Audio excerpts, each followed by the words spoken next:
안녕하세요. 저는 40대 중반의 평범한 여성입니다. 요즘 드물게 시아버지를 모시고 사는 시집살이 중인 며느리이기도 해요. 다들 어머나, 시아버지를 모시고 살아요? 표분에 이런 말씀을 해주시는데요.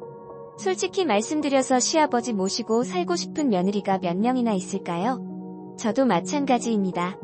시댁에서 집도 해주고 차도 해주고 아직도 시아버지가 능력이 있으시니까 모시고 살고 있는 겁니다.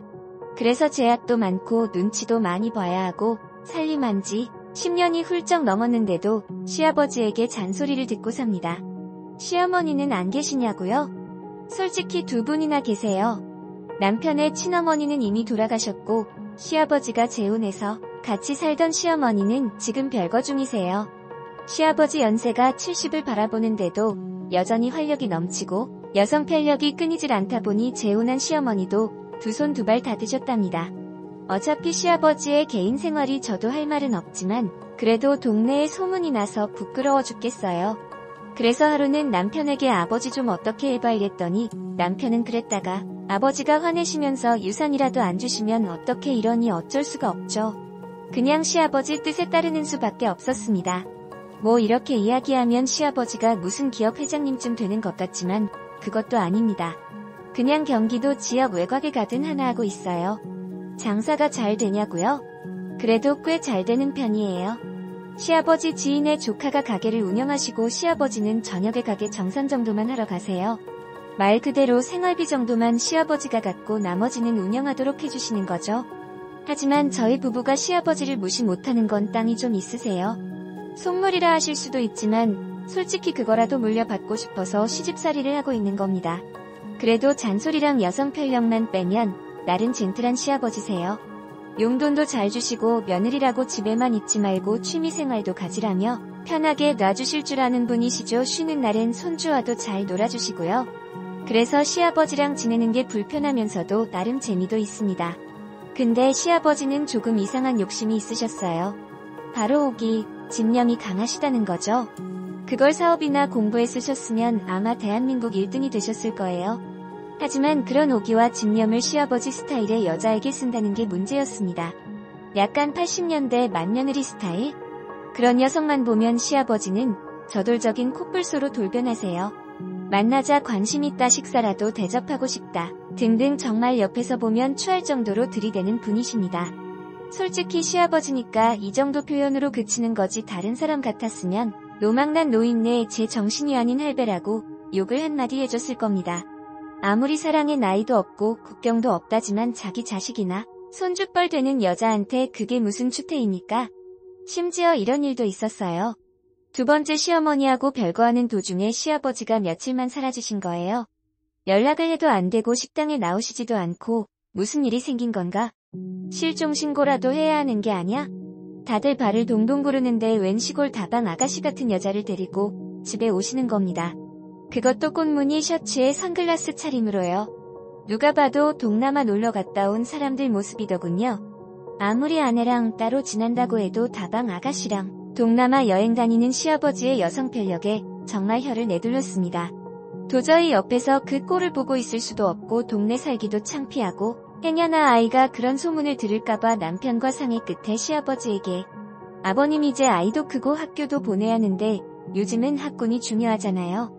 그래서 좀 무리해서라도 좋은 동네로 이사를 가려고 해요. 강남까진 아니지만요. 근처에 학군 좋은 곳이 있으니까 그쪽에 저렴한 아파트로 이사 갈까 하거든요. 그래서 따로 살면 어떨까요? 가까우니까 저희가 자주 와서 돌봐드릴게요. 라고 피를 냈죠. 그랬더니 시아버지는 이 나이에 나 혼자 살면 뭐하냐? 나도 데려가라. 사실 나도 이 동네가 지긋지긋하거든 이러시는 겁니다. 정말 시아버지랑 평생을 같이 살 것 같아서 힘들 때인데 마침 여고 시절부터 친하게 지내던 친구가 이혼을 하고 집 근처로 이사를 왔어요. 여차저차해서 만나서 점심을 먹었는데 위자료도 안 주고 정말 죽을 맛이야. 혹시 너가 나 좀 도와줄 수 없니? 직장도 좋고 혹시 돈 좀 있으면 빌려주면 더 좋고 이러는 겁니다. 가정주부가 돈이 어디 있겠어요. 게다가 오랜만에 만나서 이런 이야기를 들으니 참 부담스럽더라고요. 그래서 대충 밥을 먹고 점심 먹고 나오는 길에 시아버지를 만난 거예요. 친구가 시아버지에게 가볍게 인사하고 갔는데 갑자기 시아버지가 저 친구는 누구냐? 라고 묻더군요. 고등학교 친구인데 이혼하고 몇 달 전에 이 동네로 이사와서 만났어요. 라고 말씀을 드렸죠. 근데 말씀드리고 나서 아차 싶더군요. 그래도 설마 며느리 친구인데? 란 생각만 하고 잠시 잊고 있었죠. 근데 설마가 제대로 사람을 잡더군요. 세상에나 며칠 후에 깜짝 놀랄 일이 생긴 거예요. 친구가 좀 만나자는 거예요. 뭔 일 있나? 해서 만났더니 그래도 설마 며느리 친구인데? 생각만 하고 잠시 잊고 있었죠. 친구가 좀 만나자는 거예요. 너네 시아버지 돌았니? 이러는 겁니다. 그 말을 듣는 순간 감이 팍 오더군요. 아니나 다를까 시아버지한테 연락이 왔다는 겁니다. 친구 입장에선 친구의 시아버지가 무슨 일인가? 하고 약속 장소에 나갔더니 그때부터 시아버지가 친하게 지내자는 둥, 자기가 돈이 많다는 둥 굉장히 부담스러운 이야기를 건넸다는 거예요. 그 말을 듣는 순간 친구에게 너무 미안하고 또 한편으론 아버님. 아무리 여색을 밝힌다고 해도 이건 너무한 거 아닌가요? 어떻게 제 친구에게 그러실 수가 있어요? 그리고 제 친구 연락처는 어떻게 하셨어요? 제 핸드폰 몰래 뒤져본 거죠? 제가 쥐잡듯이 따지니까 시아버지는 너털 웃음을 짓더니 미안하구나. 친구가 그냥 좀 안쓰러워 보여서 말벗이나 좀 하자고 먼저 연락을 했다 이렇게 대답을 하시는 겁니다. 이건 시아버지가 아니라 무슨 짐승도 아니고 어쩜 이렇게 뻔뻔한 건지 모르겠더군요. 그리고 며칠 후에 아이를 차로 학원에 데려다 주고 집으로 돌아왔습니다. 내리려고 보니 차 안이 너무 더럽더라고요. 이 사람은 도대체 차를 이렇게 더럽게 쓰는 거야? 이런 생각에 아무리 가족끼리지만 차를 빌렸었는데 차 구석구석에 음식물 찌꺼기 묻은 걸 닦아줬는데 운전석 문 쪽 수납 공간에 여성 속옷이 구겨져 있는 걸 봤습니다. 순간 너무 놀라서 손이 떨리더군요. 피는 못 속인다더니 아버지부터 남편까지 아주 가지가지 한다는 생각에 그날 밤 남편을 추궁하기 시작했죠. 근데 남편은 아니.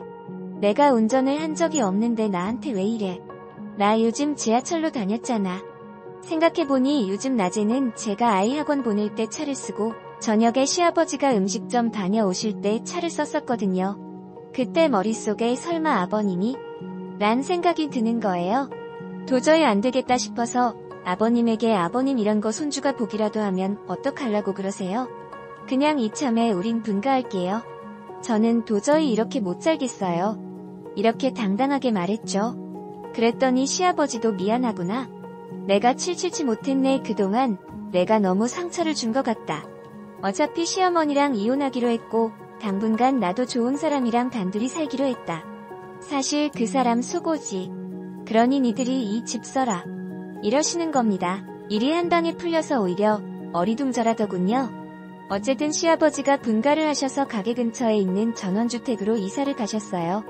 처음엔 너무 속이 시원하고 후련하더군요. 남편도 이제야 편하다며 좋아했고요. 그리고 한 2-3주 정도 지났을 때 별거 중인 시어머니가 돌아오셨어요. 이유는 이 나이에 별거에서 지냈더니 외롭다는 거였죠. 시어머니 입장에선 나이도 나이지만 가족 대부분이 미국에 가 있는 상황이라 나름 힘들게 보내신 것 같더라고요. 시아버지랑 다시 합치고 싶다며 그 양반 여자 밝히는 하루 이틀도 아니고 그냥 받아들이면서 살아야겠다. 이 나이에 이혼하면 뭐해 집 나가니 나만 고생이야. 솔직히 저나 남편은 조금 불편하더라고요. 남편 입장에선 친어머니도 아닌데 계속 모시는 게 신경 쓰였고 저 역시 이제야 시아버지 시집살이 끝났는데 괜히 또 시집살이 시작하는 게 아닌가 고민이 됐어요. 그래도 어쩌겠습니까? 시어머니를 모셔야 하니 사실 그대로 말씀을 드렸죠. 시아버지는 지금 따로 나가서 다른 분하고 살고 계세요. 그 말에 시어머니는 별거 중에 다른 여자를 만나? 아이고 그 양반 정말 해도 해도 너무하는구나. 안 되겠네 황혼 이혼을 해야겠어. 어떻게 첩이랑 같이 사는 꼴을 보란 말야. 하며 화를 내시더라고요. 그러면서 그 집이 어디냐며 그 여자 얼굴이라도 한번 보자며 안내하라고 하는 거예요. 몇 번을 거절하다가 어쩔 수 없이 시어머니를 모시고 시아버지가 살고 계신 곳으로 갔습니다. 연락을 미리 드리긴 했는데 답이 없으셔서 혹시나 하는 마음에 먼저 가든으로 찾아갔죠. 그래서 혹시 요즘 시아버지가 어떤 여자분이랑 오시나요? 라고 가든에서 일하는 분에게 물었더니 말도 말아요. 와서 사장님 본처 행세를 하는데요. 정말 답답하네요. 이러는 거예요. 도대체 어떤 여자랑 살길래 이럴까? 궁금하더군요. 그런데 몇 시간 후에 시아버지가 웬 여자랑 가게로 오신 거예요. 근데 그 여자를 보고 저는 놀라 뒤로 자빠졌죠. 바로 제 고등학교 친구인 거예요. 이게 어떻게 된 건가? 따지기도 전에 시어머니가 아닌 나랑 이혼도 안 하고 다른 여자. 그것도 며느리 뻘 여자를 얻어? 하며 공격을 시작했습니다. 시아버지는 이런 일이 너무나도 익숙하다는 듯이 말이 결혼했지. 우리가 같이 산 게 2년도 채 안 되고 그중에 반년은 나가서 살았잖소. 됐고 나는 이제 평생의 반려자를 만났으니까 그만 가봐요. 이혼 소송은 내 변호사랑 이야기하고 시아버지만 아니면 제가 머리카락을 싹 뽑아버리고 싶더군요. 제 친구는 제 눈치를 슬슬 보며 시아버지 뒤에 숨어 있더군요. 차마 열받은 시어머니 앞에서 저 여자가 제 여고 동창이에요. 했다간 괜히 불통 튈까봐 입은 꾹 다물고 있었죠. 일단 울고불고 억울해하는 시어머니를 모시고 집으로 돌아와서 안심을 시들인 후 친구에게 전화를 걸어서 만나자고 했죠. 그래서 그동안 무슨 일이 있었는지 꼬치꼬치 캐물었습니다. 알고 보니 시아버지가 직접 거린 게 딱 한 번이 아닌 지속적이었더군요. 게다가 돈이 없어서 힘들어하는 친구에게 돈도 빌려주고 온갖 친절도 베풀어줬다는 겁니다. 그리고 시아버지가 아예 대놓고 이런 말을 했다는군요. 내가 살면 이제 얼마나 살겠어. 재산은 전부 다 줄 테니 그냥 내 남은 날까지 옆에서 다리나 좀 주물러주면 안 될까? 이러면서 사귀자고 접근을 했다는 겁니다. 가뜩이나 돈이 궁한 친구는 그 말에 말동무나 해줄 겸 만나게 됐다는 거죠. 아이고, 그 말을 듣는 순간 혹시 우리 시아버지한테 속옷 벗어줬어? 라고 단도직입적으로 물었죠. 친구는 아무 말 안 하더군요. 기가 찼습니다. 말동무 같은 소리하고 있네. 말동무가 속옷은 왜 벗어주냐? 이러면서 한마디 써댔습니다. 돈으로 며느리 친구 꼬시는 시아버지다. 그 돈 어떻게든 받아보려고 쫓아온 제 친구나 그 돈 뺏어서 여생 살아보려고 노력하는 시어머니나 그리고 저 남편 모두가 추해 보이기 시작하더라고요. 누굴 탓할 수도 없더군요. 그냥 친구에겐 너가 양심이 있으면 우리 시아버지 그만 만나?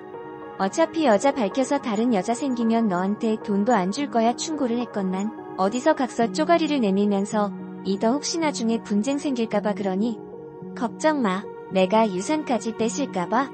이러면서 무슨 본처 흉내를 내고 있었습니다. 솔직히 시아버지 서랍 열어보면 각서가 수백 장은 있을 거예요. 그거에 혹해서 시아버지랑 사귀고 쫓아다니면서 수발든 여자들이 참 많으니까요. 그래서 마음대로 해라. 난 마지막 충고해줬으니까 이러곤 집으로 왔습니다. 그 후 시어머니랑 시아버지는 이혼하셨어요. 근데 이해를 할 수 없는 게 위자료는커녕 맨몸으로 이혼을 하셨다는 거예요. 알고 보니 시아버지는 위자료 대신 이것저것 틈을 잡아서 합의금 정도만 주고 정말 시아버지는 끝까지 치사하더군요. 그런데 몇 주 정도 지났다. 저녁에 친구에게 전화가 온 거예요. 친구야, 내 시아버지가 지금 돌아가셨어. 깜짝 놀라서 달려가 보니 세상에나 친구는 굉장히 옷을 대충 걸친 채 뭔가 흐트러진 자세로 있고 시아버지는 알몸으로 쓰러져 계시더군요. 친구에게 물어보니 갑자기 쓰러지셨다는 겁니다. 갑자기 친구가 재산이 탐나서 혹시 시아버지를 어떻게 한 것이 아닌가 무서운 생각이 퍼뜩 들더군요. 그래서 얼른 경찰에 신고하고 119 부르라고 했더니 친구는 너무 놀랐는지 벌벌 떨며 119를 부르더군요. 하지만 이미 시아버지는 앰뷸런스 안에서 사망을 하신 상태였다고 합니다. 나중에 경찰이 사인을 조사해보니 복상사라고 하더군요. 세상에나 그렇게 여색을 밝히시더니 끝내 사망하는 순간에도 떳떳하지 못하게 돌아가신 거죠. 시아버지의 복상사 이야기를 듣고 참 허망하기도 하고 창피하기도 하고 여러 가지 생각이 들더라고요. 그래도 시아버지였고 남편에겐 아버지였으니 장례는 잘 치렀고 주변 분들에겐 가든에서 일하시다가 과로해서 과로사했다고 둘러댔습니다. 제가 말하면서도 이건 참 아닌데 란 생각도 들더라고요. 그 와중에 동창은 법적으로 아내가 아니라서 재산 분할이 안 되니 각서 들이밀며 돈 달라고 징징대더군요.